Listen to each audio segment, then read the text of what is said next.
Hey everyone, it's Annie from CarStereoChick.com, and it's been a couple years since we did our Jeep Wrangler stereo upgrade video, and a lot of really cool new products have come out since we did that video. So I wanted to do an update today to give you an idea of one of the most common ways that we upgrade the sound systems in these Wranglers.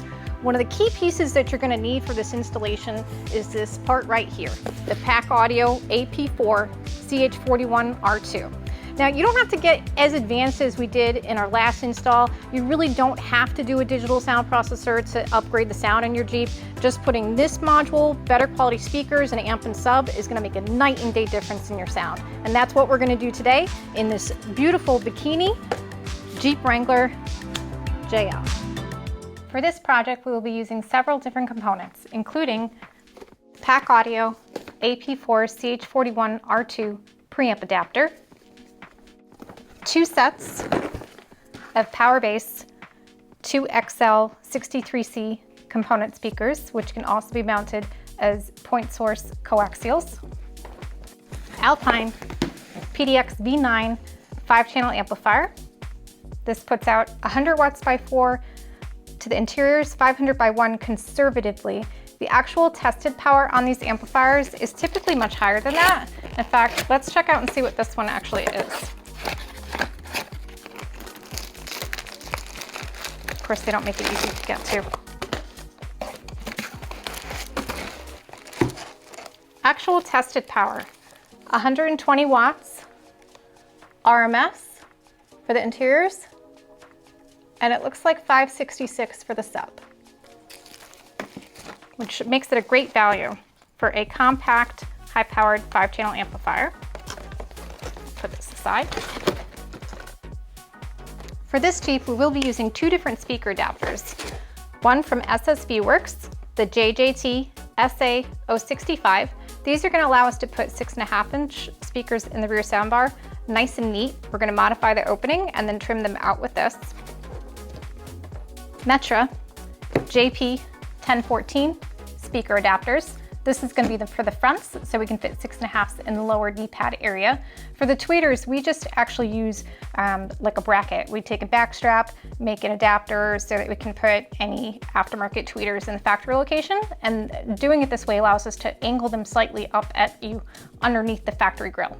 So no prefab adapters for the tweeters, but easy enough to make your own with the back strap. We'll also be using the Stinger SK4241 4-gauge amplifier wiring kit. This really nice underseat amp bracket from JL Audio, part number 99837. 3 sets of the Stinger X Series 6-foot RCA cables, XI126. Last, and certainly not least, we will be using the JL Audio passenger side stealth box, SKU 94667, to add some serious bass. These are also available in the driver's side, 94665. The cool thing about that Alpine amp is it will definitely power 2 of these subs. So if this client down the road decides he wants a little bit more bass, we can easily go ahead and add that driver's side stealth box and double up that output. All right guys, so John has already gone ahead and he's installed the AP4 CH41, which looks like this. And I just want to explain the importance of this module and why it's not wise to just tack on an amp in these vehicles using like a line output converter or high level input. If you have a model that does not have the amplifier, there are resistors on all the speakers. So that's one thing that you have to deal with. If you try to put in any aftermarket speaker, you're not going to get any output from the radio because it's looking for a very specific load resistance. The other issue, let's say even you put in the right resistors, if you use a line output converter and just tap into the existing speaker wires and throw an amp on there, you're technically amplifying an already amplified and processed signal. This is true also for the models with the Premium Alpine System. If you go after the stock amplifier, that stock amp has already told the dash 2.5-inch tweeter what frequency to play, the lower dash 4-inch speaker what frequency to play, the overhead soundbar speakers what frequency to play, and the sub what frequency to play. So you're not dealing with a full range signal, plus you're dealing with a signal that's already been amplified. And whenever you amplify an already amplified signal, you're going to have background hiss. I don't care how you do it. I've been doing this a long time, and unless you're using some type of digital sound processor to combat that, if you just throw an amp on top of an already amplified signal, you're going to have this hiss in the background because you're just amplifying an amplifier. What this does is different. This is a really cool part. It's actually tricking the output from the radio into thinking it's in a car that has the Alpine Premium System. In all the models that have that, the output is digital. It's just data. It's just ones and zeros until it reaches that stock amplifier. And what this does is really cool. It interrupts that signal while it's still digital and then gives you a high quality, flat, low level RCA signal, either 4 volt or 5 volt. It's just like having an aftermarket, Alpine or Kenwood preamp to deal with. It's totally different. And for, right now the current prices are about $279. You can't beat it. The only downside to going this route is if you do have that base level sound system, it's really like an all or nothing approach. At that point, you have to upgrade the speakers and amplify them. And luckily, they make it pretty easy. In fact, this T-harness plugs right into the stock stereo, and it gives you all your speaker wire connections right here. So there's really no excuse not to use this. You definitely need it. Hey guys, we're moving on to the speaker installation, and I want to show you one of the reasons why these vehicles sound so horrible from the factory. It has to do with these tiny little speakers that are not only in the rear, but also in the front in these funky little housings. So this is just a little 4-inch speaker. Last time that we did this video 2 years ago, there really weren't a lot of options on the market for high quality, high power handling speakers. So thankfully, companies like Metra have made adapters like this. So we can now actually fit a real 6.5-inch speaker in the front. And other companies like SSV Works have made adapters so we can modify this housing and fit a proper 6.5-inch and trim it out neatly in the rear. This is absolutely critical to upgrading the sound of these vehicles. Once you get that larger speaker size, you can actually get some real mid-bass in these vehicles, and you're not limited to those really high-priced, high power handling 4-inch component speakers. It really opens your options up for what type of 6.5-inch speakers you want to do in the front and the rear.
We can start it up. Okay. I cannot believe.